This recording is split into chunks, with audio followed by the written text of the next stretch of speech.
안녕하세요. 저는 결혼 2년 차 30대 후반 주부입니다.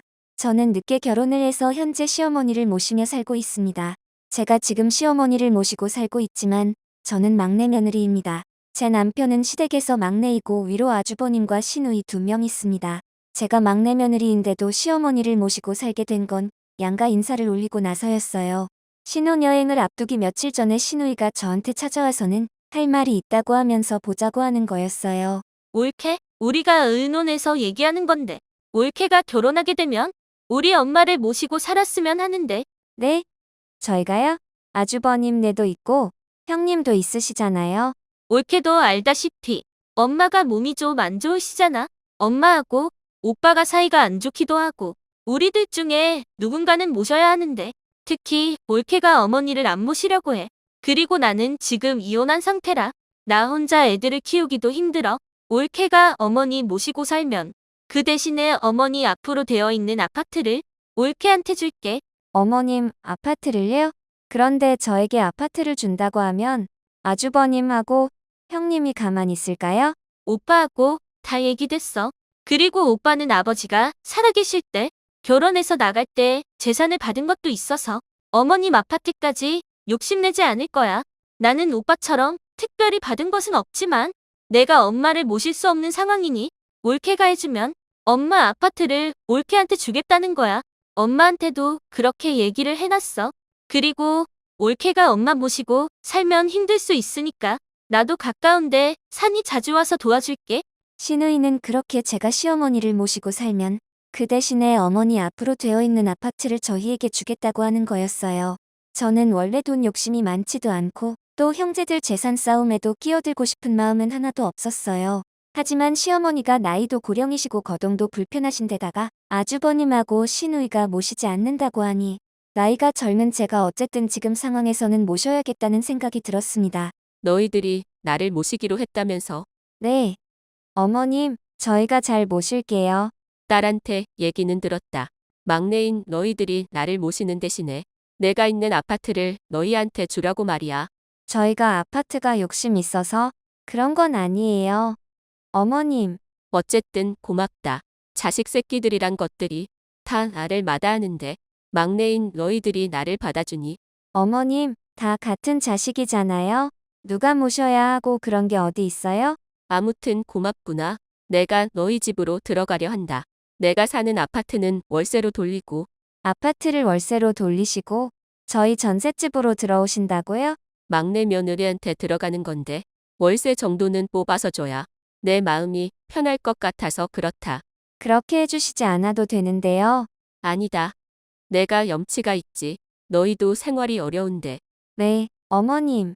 그러면 저희는 어머님을 모시는 것에 대해서 돈이나 무엇을 받으려고 그런 건 아니니 어머님이 주시는 월세는 어머님 앞으로 적금 부어서 타게 되면 드릴게요.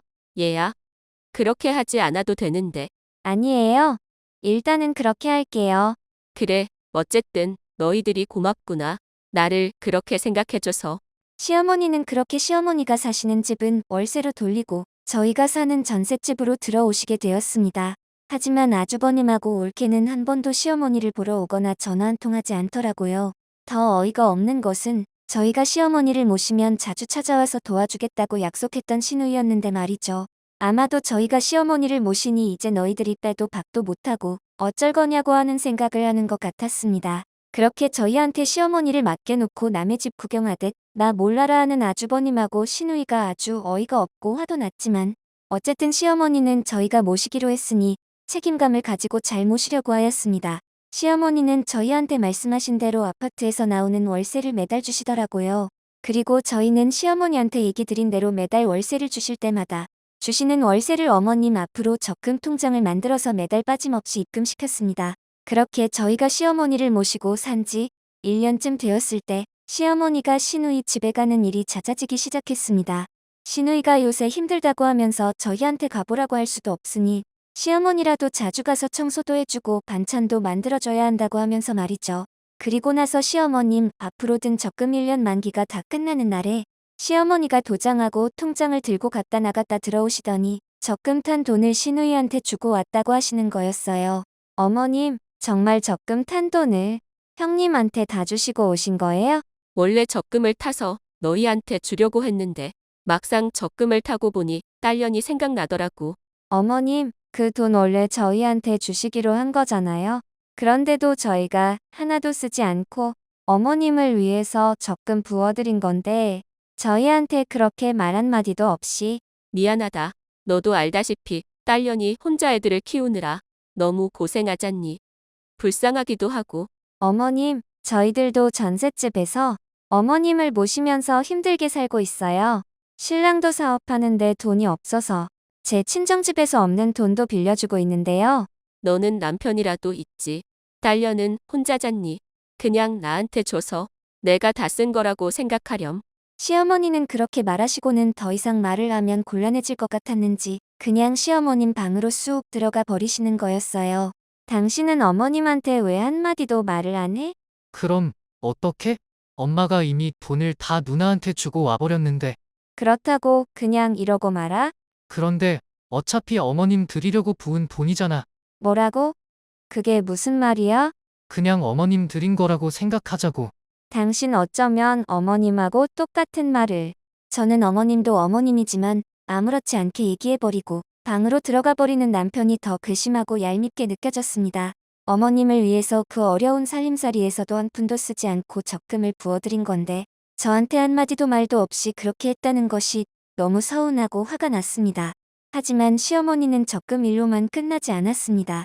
적금을 타신 이후에 저희 몰래 부동산에 어머님 앞으로 있던 아파트를 내놓으신 걸 알게 되었거든요. 그리고 어머님이 아파트를 월세로 내놓으신 이유도 보증금을 받아서 시누이한테 주려고 했다는 것도 알게 되었을 때는 저는 정말 시댁 식구들한테 배신감을 넘어서 뒤통수를 크게 얻어맞은 것 같았습니다. 당신은 형님하고 어머님이 뒤에서 그러고 있는데 왜 어떤 말도 못하고 가만히 있어? 사업한다고 처갓집에서 돈이란 돈은 다 빌렸으면서 미안하지도 않아? 그럼 어떻게? 재산 문제로 형제간에 싸움할 수도 없잖아. 그럼 돈이 없어서 처갓집에서 계속해서 돈 갖다 빌려 쓰는 건 괜찮고 당신 우리 부모님한테 돈 빌려 쓰면서 한 번이라도 밥 한 그릇이라도 사드린 적 있어? 그냥 처갓집에서 돈 빌려 쓰는 건 당연한 거고 당신 형제들이 저러는 건 아무렇지 않은 거야? 어머님이 우리하고 상의도 없이 저렇게 계속해서 마음대로 하시는데 내가 이제 어머님을 모실 필요가 없는 거지? 저는 남편한테 그렇게 얘기해버리고 친정집으로 와버렸습니다. 제가 친정집으로 온 이후에 시댁은 아파트 가지고 아주버님네하고 시누이가 재산 문제로 싸우고 있다고 하더라고요. 그리고 남편과 시누이한테서 연락이 계속 오고 있습니다. 시누이는 시어머니가 아파트 팔아서 준 돈을 저한테 돌려줄 테니 일단 돌아와서 시어머니를 모셔달라고 말이죠. 남편은 친정집까지 찾아와서 저한테 집으로 가자고 하고 있는 중입니다. 고마운 것도 모르는 항상 뒤통수만 치는 시댁과 시어머니, 그리고 남의 일인 양 뒷짐만 지고 나 몰라라 하는 남편. 저는 아직 애는 없습니다. 저는 뒤도 돌아보지도 말고 이런 시댁과 끝내고 이혼을 해서 새 출발을 해야 할까요? 아니면 남편이 있는 시댁으로 돌아가서 한 번 더 기회를 주어야 할까요? 여러분들이 저라면 어떤 선택을 하실 건지 궁금합니다. 지금까지 제 사연 들어주셔서 감사드립니다.